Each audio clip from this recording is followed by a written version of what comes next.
Hi my dear students, मैं आपका Ravi sir और हम आपका अपने इस Ravi institute chemistry and biology channel पर स्वागत किया करते हैं। तो देखिए बच्चों, कल हमने क्या किया था, आपको जो श्वसन तंत्र वाला चैप्टर पढ़ा रहे हैं आपको, उस श्वसन तंत्र वाले चैप्टर में मैंने आपको श्वसन की क्रिया विधि बताया था। श्वसन की क्रिया विधि के बाद मैंने जो सबसे इंपॉर्टेंट एक टॉपिक बताया था, उसमें हीमोग्लोबिन का कार्य क्या होता है, मतलब श्वसन की क्रिया में हीमोग्लोबिन की क्या भूमिका हुआ करती है, वो बहुत इंपॉर्टेंट है। वो कई तरीके से क्वेश्चन पूछा जा सकता है। तो इस तरीके से आप लोगों को वो क्या करना है, क्वेश्चन विधिवत तरीके से समझना है। आज हम उसी के ही आगे का जो नेक्स्ट टॉपिक है, जिसको आप लोग हम कह सकते हैं, ध्यान दीजिएगा यहाँ पे, श्वसन के प्रकार, टाइप्स ऑफ रिस्पायरेशन। तो इस चीज को आज हम आपको बताएंगे। ये भी आपकी एनसीईआरटी के क्वेश्चन में भी है और एनसीईआरटी के यहाँ आपके यहाँ ये क्वेश्चन में है भी, श्वसन किसे कहते हैं और ये कितने प्रकार का होता है। तो श्वसन के कितने प्रकार हुआ करते हैं, अगर हम इसकी बात जानना चाहें तो एकदम सीधा सीधा आपसे कह दें कि जो आपको मैंने रिएक्शन बताया था श्वसन का, कि भोज्य पदार्थों या ग्लूकोज का क्या होता है, ऑक्सीकरण होता है, और ऑक्सीकरण के बाद क्या हुआ करती है, ऊर्जा निकलती है या मुक्त होती है। तो उस पूरी प्रक्रिया को आपको मैं समझाने जा रहा हूं, तो एकदम सीधा समझ सकते हो कि कुछ जीवधारी ऐसे होते हैं कि जिसमें जो भोज्य पदार्थ जो ये अपघटित होता था वो ऑक्सीजन की उपस्थिति में टूटता है, और कुछ जीवधारियों में क्या होता है, ऑक्सीजन की अनुपस्थिति में अपघटित होता है। तो भोजन का जो ऑक्सीकरण हो सकता है, वो कह सकते हो कि ऑक्सीजन की उपस्थिति में भी होता है और ऑक्सीजन की कैसे, अनुपस्थिति में भी। तो ऑक्सीजन की उपस्थिति एवं अनुपस्थिति के आधार पर श्वसन की क्रिया को कितने भागों में बांटा गया है, दो प्रकार का। एक होता है ऑक्सी या वायवीय श्वसन और दूसरा होता है अनॉक्सी या अवायवीय श्वसन। ये बात पहले कंफर्म करिए, एक होता है ऑक्सी श्वसन या वायवीय श्वसन, दूसरा होता है अनॉक्सी या अवायवीय श्वसन। तो यहां पे एक लाइन हम लिख रहे हैं, ध्यान दीजिएगा, ऑक्सीजन की उपस्थिति एवं अनुपस्थिति, ऑक्सीजन की उपस्थिति एवं अनुपस्थिति के आधार पर श्वसन की क्रिया मुख्यतः दो प्रकार की होती है। श्वसन की क्रिया मुख्यतः दो प्रकार की होती है। ये इतना चीज पहले समझिएगा, ऑक्सीजन की उपस्थिति एवं अनुपस्थिति के आधार पर जो हुआ करता है, ये जो आपका रिस्पायरेशन होता है, ये दो प्रकार का होता है। पहला आपका कौन सा है, ध्यान दीजिए, पहले श्वसन को हम लोग कहते हैं ऑक्सी या वायवीय श्वसन। ऑक्सी या क्या कहा करते हैं, वायवीय श्वसन, और दूसरे को हम लोग कहा करते हैं अनॉक्सी या अवायवीय श्वसन। ये दो प्रकार से हो गया। पहला कौन सा हुआ आपका, ऑक्सी या वायवीय श्वसन, और दूसरा क्या हुआ, अनॉक्सी या अवायवीय श्वसन।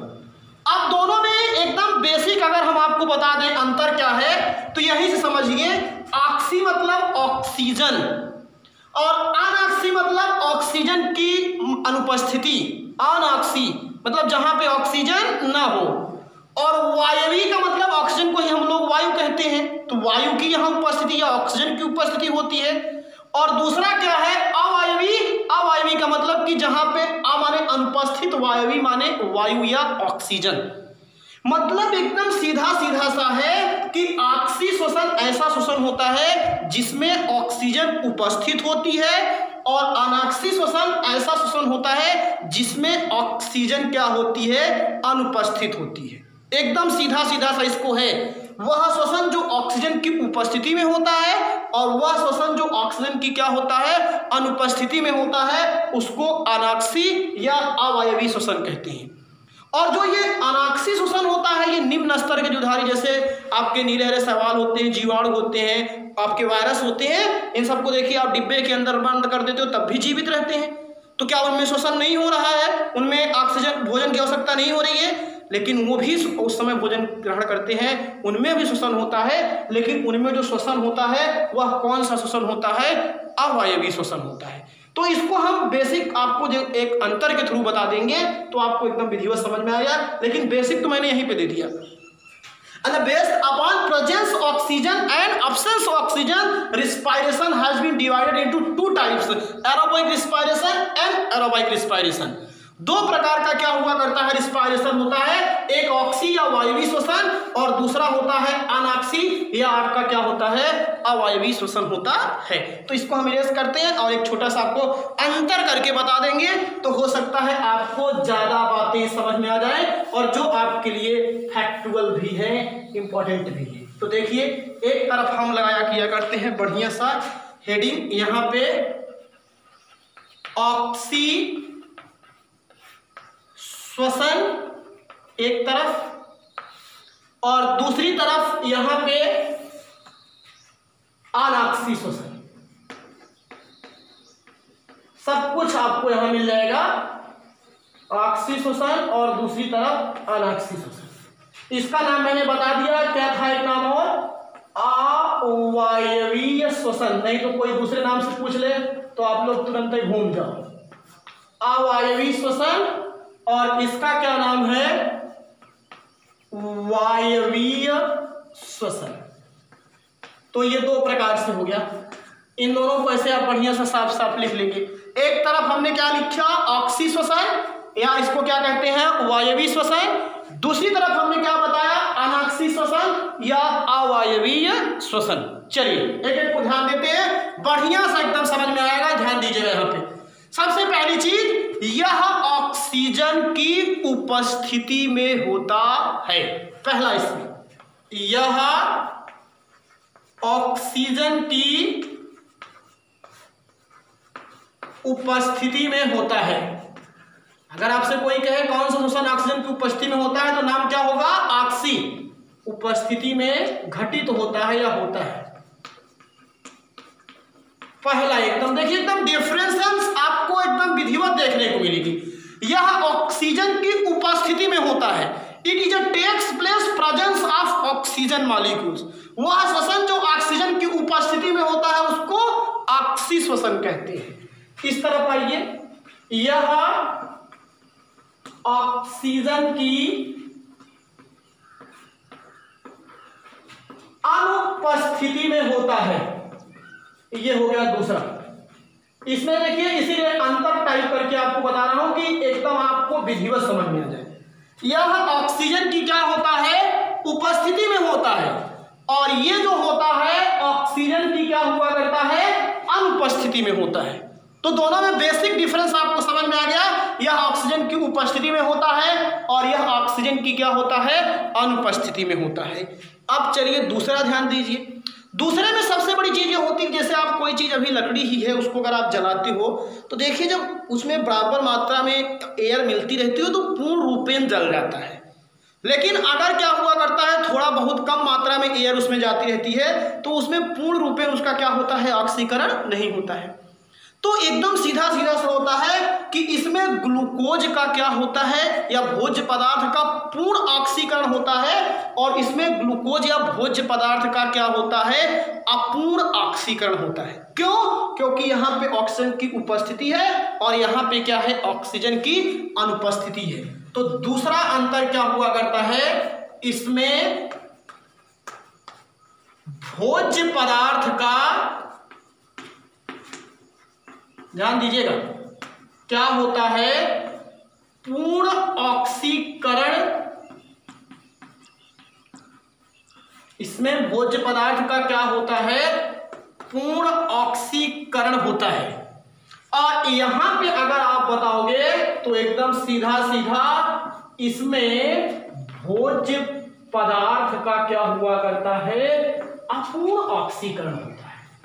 एकदम सीधा सीधा। जब ऑक्सीजन उपस्थित होगी पूर्ण रूपेण वो ऑक्सीडाइज हो जाएगा, और जब ऑक्सीजन अनुपस्थित है तो वो क्या होगा, इनकम्प्लीट रूप से ऑक्सीडाइज्ड होता है। तो इसमें भोज्य पदार्थ का क्या होता है, कैसा, अपूर्ण ऑक्सीकरण होता है। ये आपका दूसरा बेसिक डिफरेंस आ गया। तीसरी बात, अब जब इसमें भोज्य पदार्थ का पूर्ण ऑक्सीकरण होता है तो एनर्जी भी ज्यादा मात्रा में निकलती है।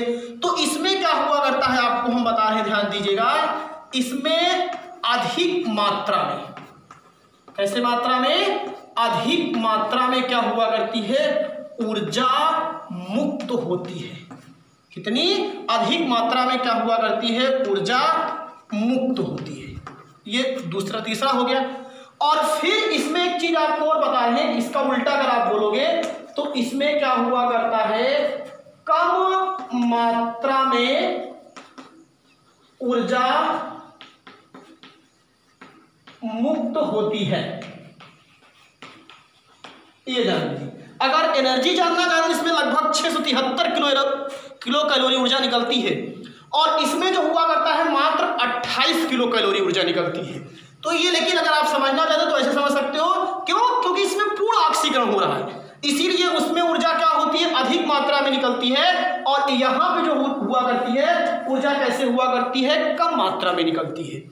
चौथा डिफरेंस जो है, उसको अगर आप जब रिएक्शन लिखते हैं तो एकदम वो भी समझ में आ जाता है। चौथा जो डिफरेंस हुआ करता है, ध्यान दीजिएगा, इसमें उत्पाद के रूप में अंतिम उत्पाद जो होता है, कार्बन डाइऑक्साइड, जल एवं ऊर्जा होती है। कार्बन डाइऑक्साइड होता है, जल होता है, और क्या होती है, ऊर्जा। और इसमें जो हुआ करता है, ध्यान दीजिएगा, इसमें उत्पाद के रूप में जो बनने वाला अंतिम प्रोडक्ट होता है, उत्पाद के रूप में एक नया चीज बनता है, और वो क्या होता है, एथिल एल्कोहल। क्योंकि ये सब ऑक्सीजन की अनुपस्थिति में होता है, एथिल एल्कोहल और कार्बन डाइऑक्साइड कामा ऊर्जा होती है। क्या हुआ करती है, ऊर्जा होती है। ये बेसिक डिफरेंस मैं बता रहा हूं।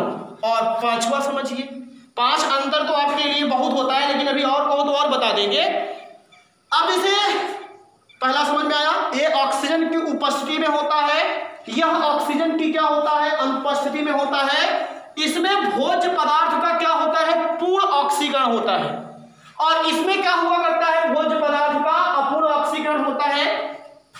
इसमें अधिक मात्रा में ऊर्जा मुक्त होती है क्योंकि ऑक्सीजन की उपस्थिति में है, इसमें कम मात्रा में ऊर्जा मुक्त होती है। इसमें उत्पाद के रूप में कार्बन डाइऑक्साइड, जल और क्या होती है, ऊर्जा। लेकिन इसमें जो प्रोडक्ट के रूप में होता है वो एथिल एल्कोहल होता है, और कार्बन डाइऑक्साइड और ऊर्जा होती है।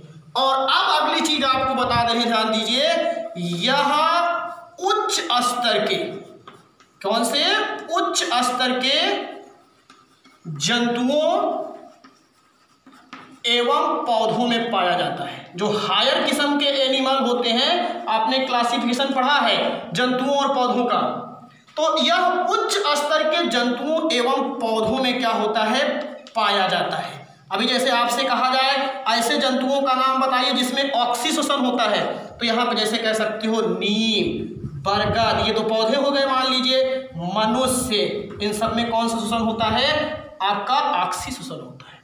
और अब जैसे इसमें बोल दिए ये उच्च स्तर के जंतुओं एवं पौधों में पाया जाता है, तो वैसे ही बताओगे क्या कि यह निम्न स्तर के, जो लोअर क्या हुआ करते हैं, प्लांट होते हैं और एनिमल होते हैं, उसमें पाया जाता है। तो ये निम्न स्तर के किसमें होता है, जानते हो, जंतुओं एवं पौधों में पाया जाता है।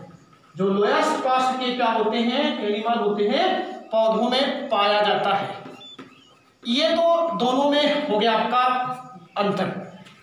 और फिर देखिए, अब मैंने कहा था ना, अगर आपको मैं डिफिनेशन टाइप बताता तो डिफिनेशन से क्या हुआ करता, उतनी सारी बातें क्या होती, क्लियर नहीं हो पाती। लेकिन यहाँ से आप देखिए एकदम सारी बातें एकदम क्लियर हो जा रही हैं और आपको बढ़िया सा मैटर भी देखने को मिल रहा है। और अगर कोई अच्छी स्टडी करनी होती है तो उसको आप कंपैरेटिव अगर स्टडी किया करते हो तो मैं मानता हूँ कि वो सबसे बढ़िया होता है। जो कंपैरेटिव स्टडी होती है वो सबसे बेस्ट स्टडी होती है, ये भी ध्यान दीजिए। तो इसमें ऑक्सीजन की उपस्थिति में होता है, यह ऑक्सीजन की अनुपस्थिति में होता है, इसमें भोज्य पदार्थ का पूर्ण ऑक्सीकरण होता है, इसमें भोज्य पदार्थ का अपूर्ण ऑक्सीकरण होता है, इसमें अधिक मात्रा में ऊर्जा मुक्त होती है, इसमें कम मात्रा में ऊर्जा मुक्त होती है, इसमें उत्पाद के रूप में कार्बन डाइऑक्साइड जल एवं ऊर्जा मुक्त होती है, और इसमें उत्पाद के रूप में नया सब्सटेंस बन रहा है एथिल अल्कोहल एवं आपका क्या हुआ करता है कार्बन डाइऑक्साइड एवं ऊर्जा मुक्त होती है। और एक अगर अंतर कहो तो आपको आगे बताएंगे, भी ध्यान दीजिएगा। इसमें क्या हुआ करता है, क्रेब्स चक्र बहुत इंपॉर्टेंट चीज होता है, क्रेब्स चक्र पाया जाता है। ऑक्सीशोषण में क्या घटित होता है, क्रेब्स चक्र पाया जाता है। क्रेब्स चक्र आगे बताया जाता है कि जब इसी ग्लूकोज का क्या होता है ऑक्सीजन की उपस्थिति में अपघटन होता है तो उसको क्रेब्स चक्र कहते हैं। लेकिन यहाँ पे क्या हुआ करता है, क्रेब्स चक्र नहीं होता है। इसमें क्या पाया जाता है, इसमें एक नई क्रिया पाई जाती है, उसको हम लोग कहा करते हैं किण्वन। किण्वन की क्रिया संपन्न होती है। किण्वन का मतलब होता है सड़ाना। जैसे आप देखते हो कि निम्न स्तर के जो विधायी होते हैं इसमें किण्वन की क्रिया क्या होती है, संपन्न होती है। ये दोनों का क्या हो गया, बेसिक डिफरेंस हो गया। और अब लास्ट में हम दोनों का क्या लिखेंगे, इक्वेशन। दोनों का क्या लिखेंगे, इक्वेशन। इसमें इक्वेशन में ध्यान दीजिएगा, इक्वेशन जैसे लिखते हैं C6H12O6 प्लस 6O2। अब यही ध्यान दीजिएगा, यहाँ ऑक्सीजन उपस्थित रहेगा और बनेगा क्या, 6CO2 प्लस 6H2O और प्लस 673 किलो कैलोरी ऊर्जा, KCl किलो कैलोरी, ये याद रखिएगा। तो ये किसका शोषण का समीकरण है, ये आपका ऑक्सीशोषण का है। ये क्या है आपका ग्लूकोज, क्या है आपका ये ग्लूकोज, ये क्या है ऑक्सीजन, ये कार्बन डाइऑक्साइड, ये जल और ये क्या है ऊर्जा। तो जो मैंने बताया था ना इसमें अधिक मात्रा में ऊर्जा निकलती है, ये देख लीजिए। इसमें उत्पाद के रूप में कार्बन डाइऑक्साइड जल एवं ऊर्जा प्राप्त होती है। तो ये कार्बन डाइऑक्साइड है, ये जल है और ये क्या है आपकी ऊर्जा। तीनों चीजें क्लियर हो रही, देख लीजिएगा यहां से। तो ये आपका क्या हुआ करता है, इसका इक्वेशन है और इसी इक्वेशन से ही सारा निकल के आया है। ऑक्सीजन की उपस्थिति में होता है, पूर्ण ऑक्सीकरण होता है, अधिक मात्रा में ऊर्जा निकलती है, उत्पाद के रूप में कार्बन डाइऑक्साइड एवं ऊर्जा प्राप्त होती है और ये उच्च स्तर के जंतुओं एवं क्या होता है पौधों में पाया जाता है, जैसे नीम, बरगद, ये सब। और इसमें क्रेब्स चक्र घटित होता है। इसकी भी थोड़ा डिटेल आपको भी बताएंगे आगे। और ये ग्लूकोज है ये आपकी, लेकिन इसमें ऐसा नहीं होता है। इसमें यहाँ ऑक्सीजन जो है यही नहीं रहेगी, याद रखिएगा। तो यहाँ लिख रहा हूं इसका इक्वेशन। इक्वेशन आप बढ़िया से लिखेंगे, स्पेस का मैं ऊपर मिटाएंगे नहीं, ये भी ध्यान दीजिएगा। तो अगर इसको लिखने जाएंगे तो C6H12O6 और ये अब कुछ नहीं, केवल वैसे ही टूटेगा बिना ऑक्सीजन के उपस्थिति में ही, और बनता है 2C2H5OH। यही है आपका एथिल अल्कोहल और प्लस 2CO2 कार्बन डाइऑक्साइड और प्लस 28 किलो कैलोरी ऊर्जा। तो ये आपका हो गया, नीचे नाम लिखेंगे ग्लूकोज, ये क्या है एथिल अल्कोहल, ये कार्बन डाइऑक्साइड और ये ऊर्जा। उत्पाद के रूप में एथिल अल्कोहल कार्बन डाइऑक्साइड ऊर्जा प्राप्त होती है। तो ये आपका क्या हो गया, एक तरीके से ये ऑक्सीजन का इक्वेशन हो गया और ये किसका हो गया आपका अनऑक्सीशोषण का इक्वेशन हो गया। अब आप देख लीजिए, आपको दोनों ही इक्वेशन में हमने क्या कर दिया, अंतर बता दिया और विधिवत तरीके से समझाने का प्रयास किया। अगर नीचे इक्वेशन नहीं दिख रहा है तो आप इस इक्वेशन को ऊपर भी देख सकते हैं, ध्यान दीजिएगा। जैसे C6H12O6 प्लस 6O2 और यहाँ पे 6CO2 प्लस 6H2O और प्लस 673 किलो कैलोरी, ये ऑक्सीशोषण का इक्वेशन है। और नीचे C6H12O6 चेंजेस क्या बना, एथिल अल्कोहल बनेगा 2C2H5OH और प्लस 2CO2 और प्लस 28 किलो कैलोरी। तो ये आपका अनऑक्सीशोषण का इक्वेशन है। अब आप देख लीजिए, और अगर इसमें आपको अब किसी भी प्रकार की प्रॉब्लम दिख रही है तो बता दीजिएगा।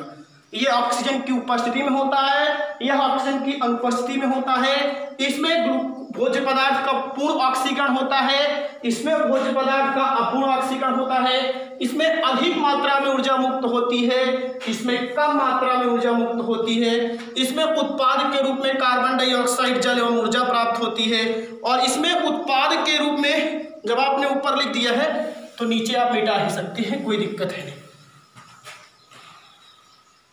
ये देख लीजिए, इसमें क्या हुआ करता है, ये उच्च स्तर के जंतुओं एवं पौधों में पाया जाता है, ये निम्न स्तर के जंतुओं और पौधों में, जैसे कवक, इसमें क्या बताओगे, कवक, जीवाणु और क्या, विषाणु, ये जो हुआ करता है इसमें पाया जाता है।